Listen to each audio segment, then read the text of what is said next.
If we talk about culture, I think cultural humility isn't an add-on to nutrition care. It's actually central to effective care.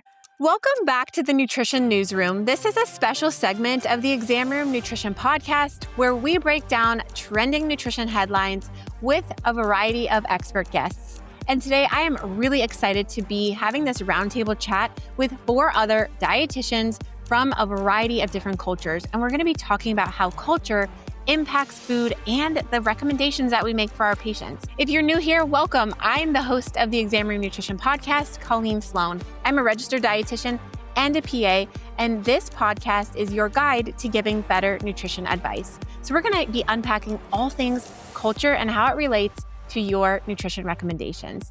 So my first question for this amazing group of dietitians, introduce yourself to the audience and tell us what culture you identify with.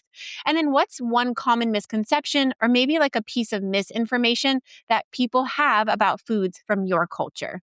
Hi, everyone. I'm Vandana Sheth, and I identify as an Indian American. I was born and raised in India, but I've lived longer in the United States, and I really see my life from both perspectives, both lenses. A common misconception when it comes to Indian food is that it's really heavy, it's very oily, it's very carb heavy. And it's just like anything else. It's skewed. Traditional Indian food can have so many wonderful nutrients and ingredients in it. And the second sort of misconception I want to touch on is that Indian culture is very monolithic, whereas Indian culture is very diverse. If you talk to someone from the north or south, the food choices, the way they prepare foods are very different. I'm Marely Gutierrez, and I'm a kidney dietitian, and I identify as a Mexican American.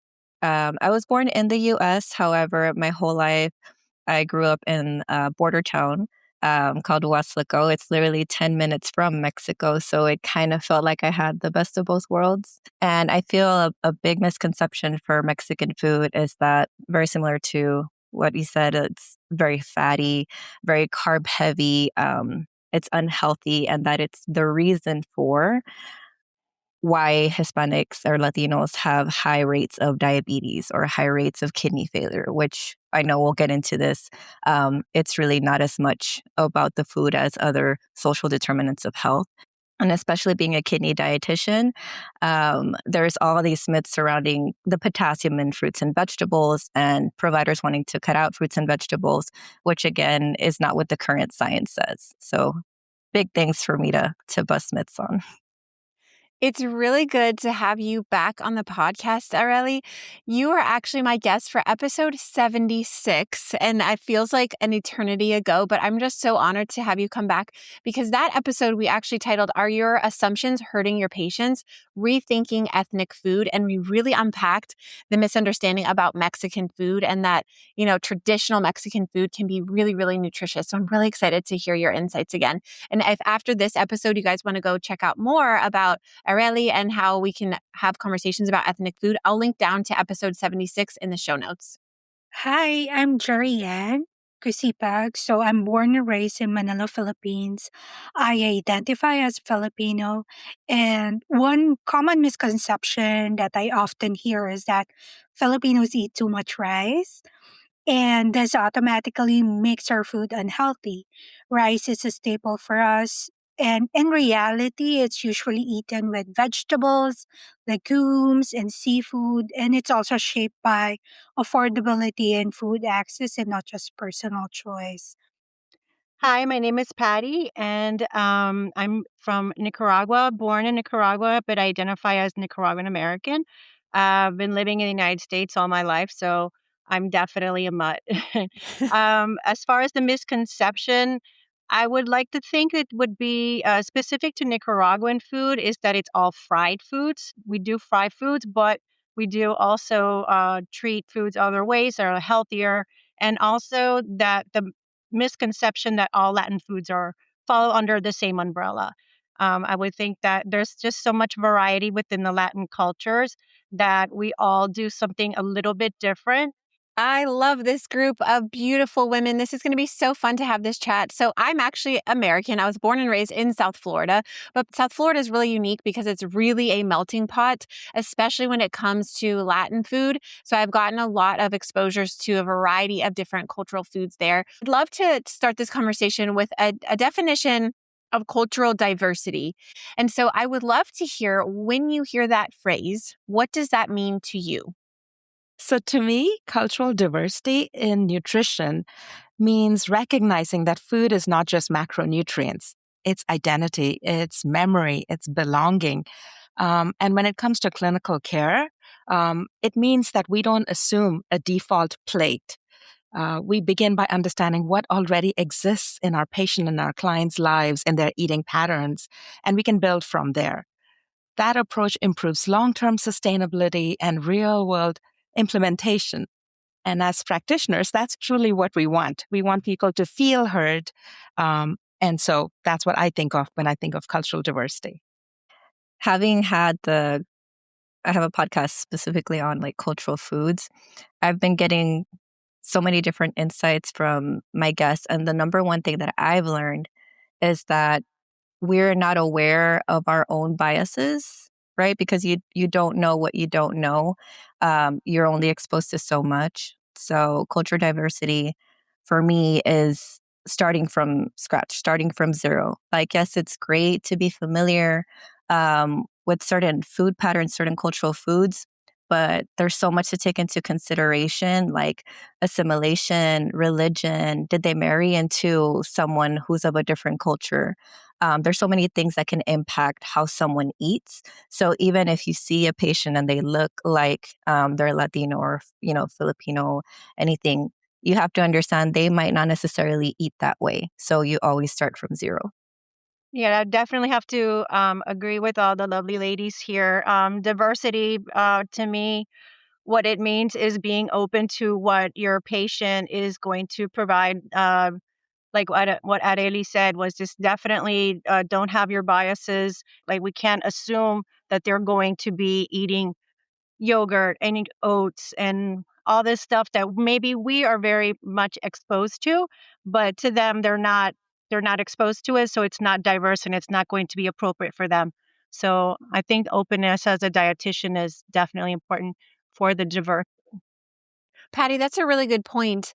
Number one, we have to acknowledge that we have bias, but also to kind of combat that is just by being curious, instead of assuming, quote, Mexican food is unhealthy because it's fried or whatever the misunderstanding is, you can just ask, wow, that sounds like a really interesting dish. Can you tell me how that's prepared? Or what ingredients do you use to make that? And I think that curiosity is a great way to combat bias. My next question kind of piggybacks off what we're talking about, but I would love to find out from, your perspective, if you have ever felt like mainstream nutrition messaging didn't reflect the way your family or your community eats. I think, especially because Mexico is so close to the US, I feel like a lot of people think they know what Mexican food is.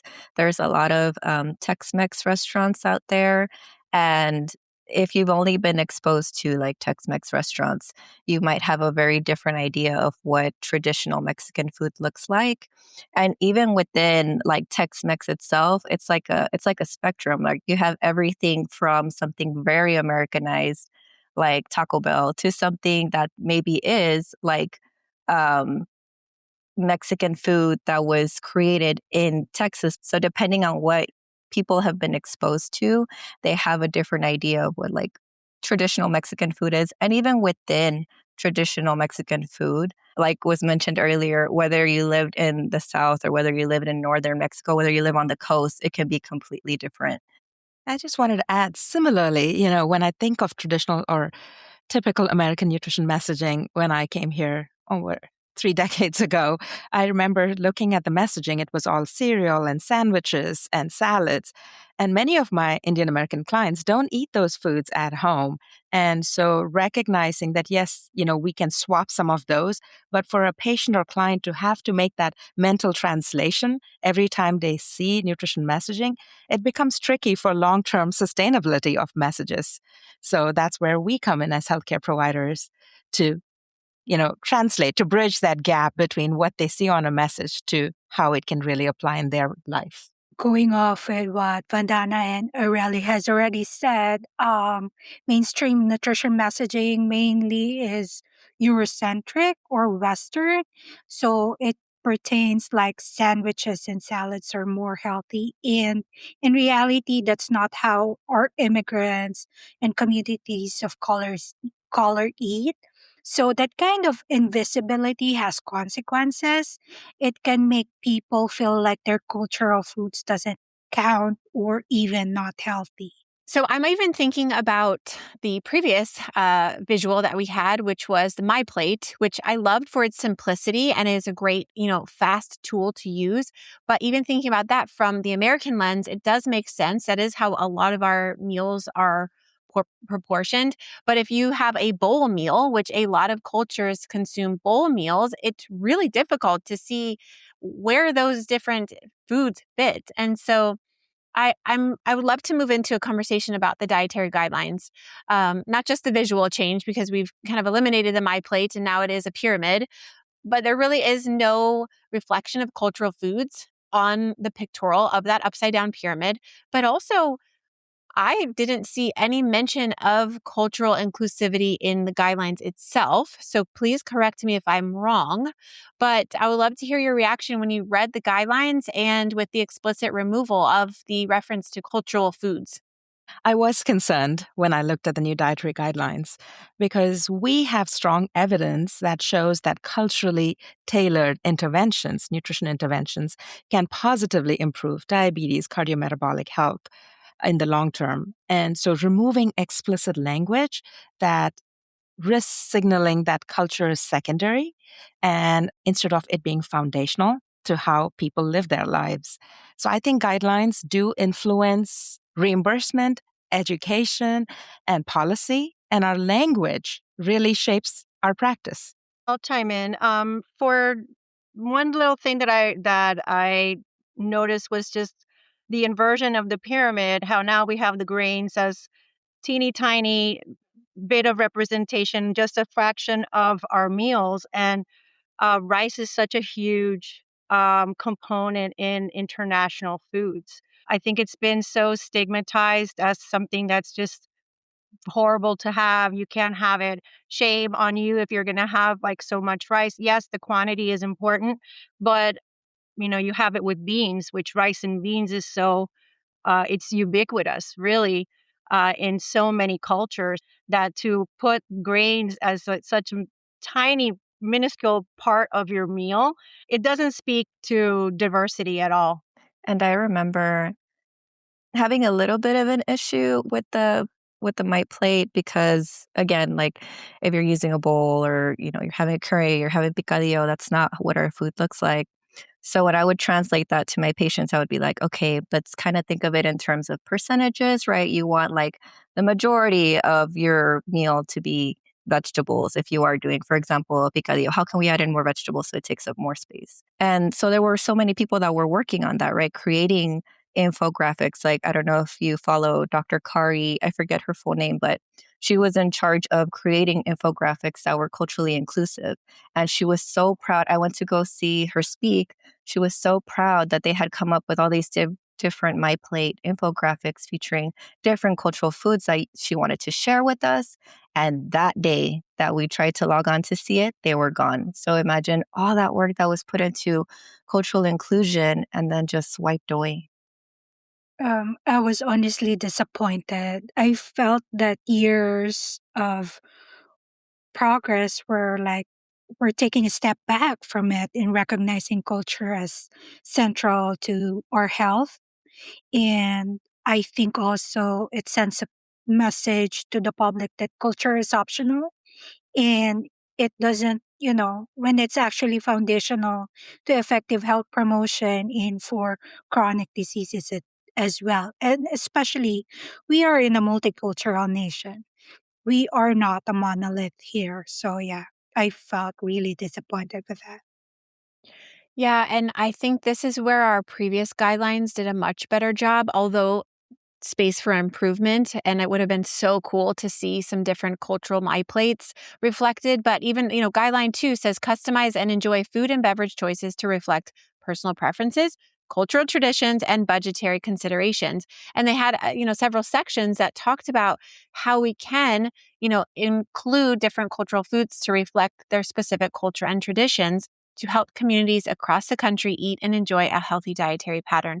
And I think, it brings in the fact that food is not just about its nutrients. It's about culture, community, pleasure, satisfaction, enjoyment. And a lot of that has to do with how we gather around the table and how we can pass down cultural foods and part of our rituals to our younger members of family. So I think that was a huge miss in the current dietary guidelines. What other concerns do you guys have about culture being pretty much completely absent from national nutrition guidelines? I think for me, culture being absent from our guidelines, it just widens the inequities, especially for immigrant, indigenous, and minority groups whose eating patterns are already misunderstood. Going back to our previous conversation about the misconceptions, and they are already underrepresented in the data. So I think culture being absent from the guidelines is that it just sends a message that culture is not relevant at all. I just wanted to add to what Jerry Ann said that, when we risk unintentionally reinforcing one dietary pattern as the benchmark, we know evidence-based frameworks like DASH and Mediterranean eating patterns are valuable, but they are templates, they're not guidelines. And so if cultural flexibility isn't emphasized, our patients may perceive their food as barriers rather than assets. And that's really where we can step up and make that difference.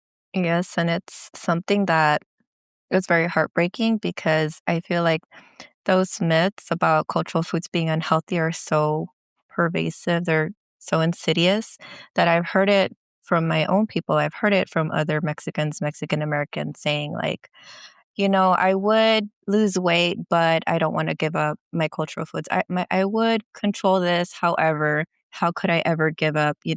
So they've already made that connection that like our food is the problem.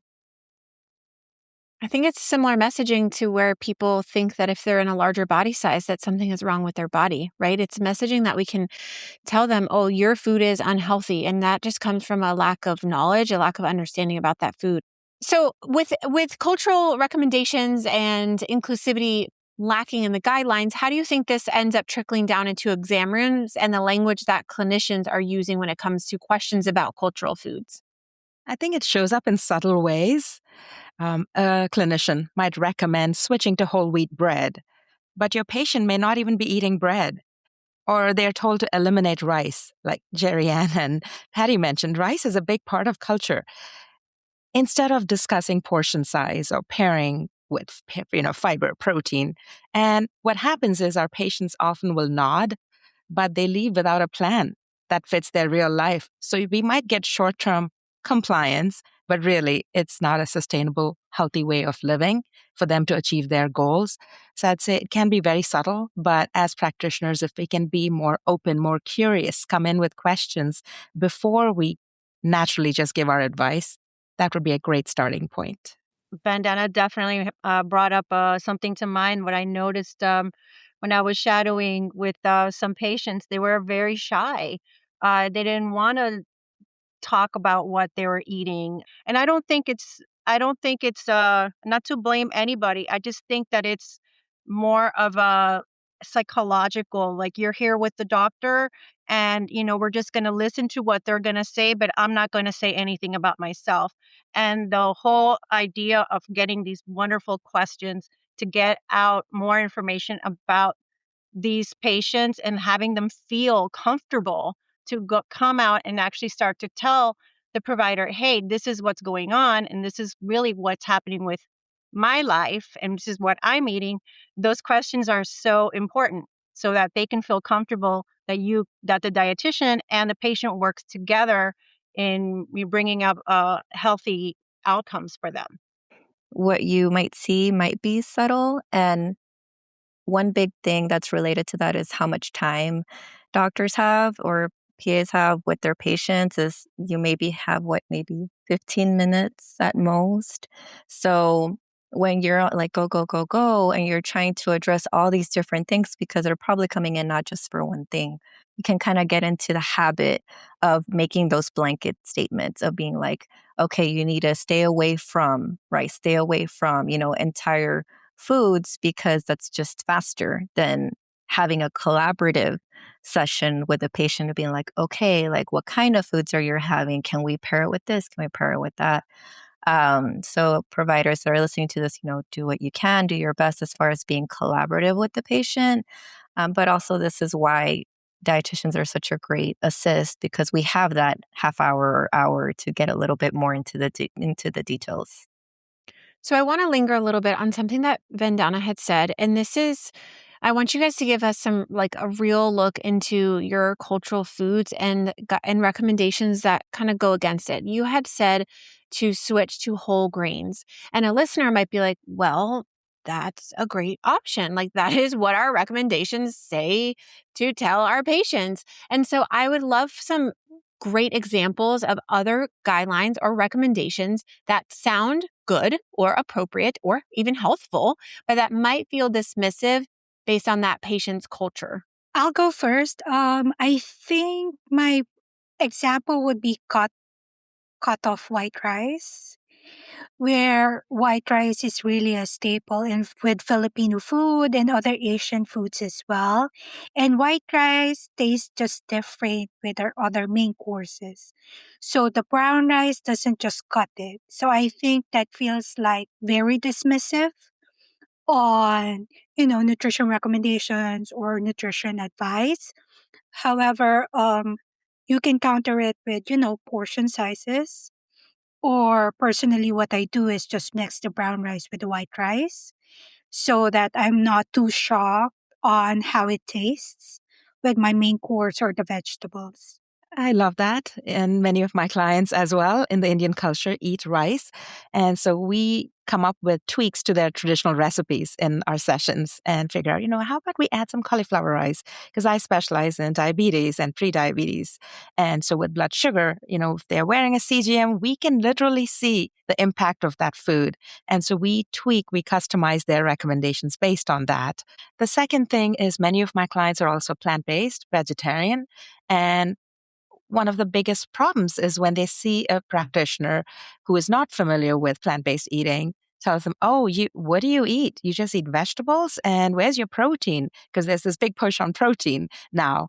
But there are so many delicious plant-based protein sources that these clients already eat. So we talk about chickpeas and pulses and beans and lentils and how it can give you the protein, carbs, fiber, all in one package. So figuring out those little changes can make such a difference. And as a practitioner, you don't have to know all the different cultures. It's just asking those questions first. I know time is limited. I get that.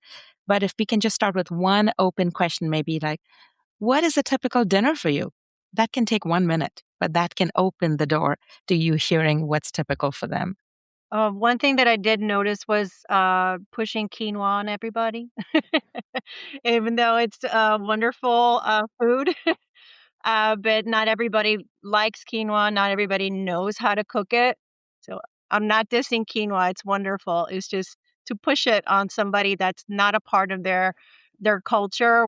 That's a great example, Patty. And my example is going to be from the renal world. So I think something that a lot of nephrologists think is very safe to say, very appropriate to say is, if they see a high potassium, oh, you need to stop eating tomatoes, you need to stop eating potatoes, you need to stay away from oranges. Instead, you should do apples and grapes. Instead, you should do lettuce and onions. And they don't realize that the foods that are in that list of the high potassium foods are our cultural foods, right? Avocados, tomatoes, mangoes, versus the foods that you're saying might not be our cultural foods, it's not the foods that we're familiar with. So I like to step in and remind them that it doesn't matter which one you pick, they all have potassium. It's just how much. So if you want to educate a patient about lowering their potassium, which again, there's so much new evidence that shows it might not even be related to diet. But if we are going to approach diet, let's still consider these cultural foods and just educate them on portions. I think one of my favorite things that dietitians do really well, and that is taking an addition approach rather than a restriction approach. So rather than saying you can't have white rice, what can we add in to make it a little bit more balanced? Like you said, Patty, can we add in some beans? Let's just add in an extra side of vegetables, or just a side of vegetables if you're not even having any vegetables, right? So that add in approach, I think, can be much more appropriate. And that's regardless of the culture. So, my final question for you guys is to help my listeners give better counseling tips. And so, I would love to hear how you kind of balance evidence based nutrition with honoring their cultural food identity. Vandana had like the perfect example earlier, which was to just start with an open ended question, just see even something as like, yes, a typical like 24-hour recall will take a little bit of time, but putting in that legwork early is actually going to make it easier for you to give more appropriate recommendations afterwards, because then you'll see, do they eat out a lot or not? Do they like big meals? Do they like a lot of small snacks? So you're not going to waste time making recommendations that don't even apply to them, right? Or you might learn about issues like food insecurity and other things that we need to keep in mind for these recommendations. I would say 3 tips. The first would be asking those open ended questions. And again, if you don't have time for a full 24-hour recall, a quick question about one meal. What is the biggest meal and what is typically eaten at home? That could be a starting point.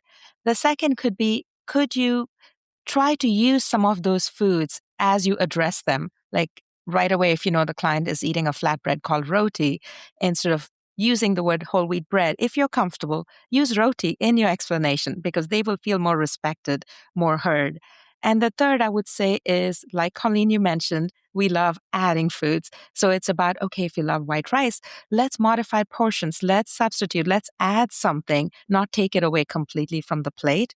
I would say those would be the key messages, 3 starting points. I really love all the examples that everybody's saying. But to bounce off of that, definitely 24-hour food recall is a good way to get an idea of what your patient is actually consuming. And if you're not familiar with what they're eating, to research the foods.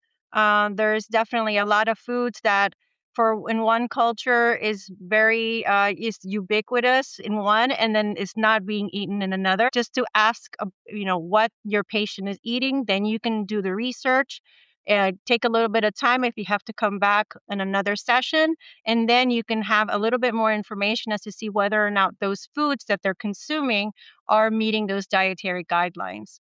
I also like ask if I'm going to the recommendations part is what do they usually have in their pantry, cupboard, or fridge?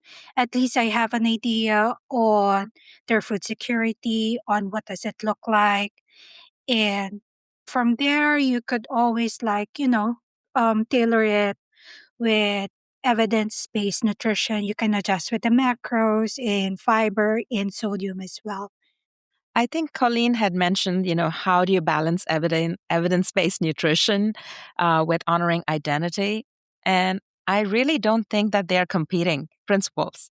We can use evidence-based information if we know, for my clients, higher fiber intake can help with glycemic control. Then let's figure out foods within their culture that they can apply, they can use day to day to enhance the fiber intake. And that is taking that evidence-based information and applying it to the nutrition, to honoring their identity.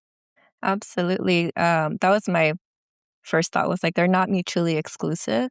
And what I really love is that there's people out there doing the research about how our traditional foods are impacting different comorbidities. So I ran into a researcher at the last kidney conference that I went to, and she was doing research on the Las Milpas diet, right, which is something that's Hispanic, Latin-based diet, and it's very heavy in like beans, legumes, rice, whole grains, corn, and how that impacts diabetes, or how does that impact chronic kidney disease. So I really like that. Again, there's more research being done, and I hope it continues to learn more about how our foods are actually healthy. Okay, so what do you think? What are some recommendations that maybe medical schools or even colleges can do to help educate up and coming clinicians so that they can be more culturally inclusive once they become practitioners?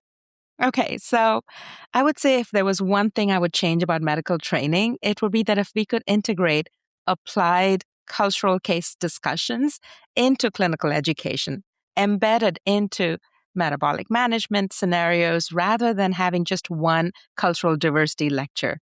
It needs to be part of their overall curriculum. Definitely. And even to have like the medical students start practicing that with, in class, how to have that counseling session and practice those questions is a good start. Yeah. I was also like leaning towards that suggestion, like a case-based, counseling sessions, but very particularly on culture, for example, Caribbean, South Asian, West African, South American, Latino culture, so that at least they get familiarized with the food, religion, and culture as well. So when the situation arises, they're more familiar on what they can say to the patient or client. Yeah. I mean, did anybody have any kind of exposure in school about that? I was just curious. Like, No, so that's exactly what I was going to say is that I feel that's so important in their medical training because even us as dietitians, when I was learning about nutrition, I had never heard about culture. In fact, I think when I first finished my bachelor's, I had like that messaging ingrained in myself that I was like, oh, I need to eat more broccoli. I need to eat more grilled chicken, more like Eurocentric type of dietary pattern because that's what we were taught was healthy. Like I never saw my culture being represented. And the only mhm. time that I saw cultural foods being represented, it was in a negative way. It would be like, Mr. L has elevated glucose and he's known to eat a lot of Chinese food. So what can we educate him on? So right away they're saying, the Chinese food is as if it's something negative, like as if that's the reason for that high glucose. So I feel like yes, they should be exposed to like different cultural foods in that training. So in the day-to-day life, it's not something new that they're not equipped to handle and that they don't have that bias, hopefully. I just wanted to add one final thought.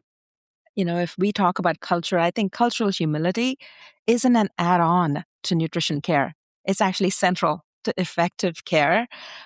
If we want sustainable long term cardiometabolic outcomes, positive health outcomes, we have to work with foods within someone's culture rather than just giving a prescriptive one size fits all. And dietitians are great at working on this.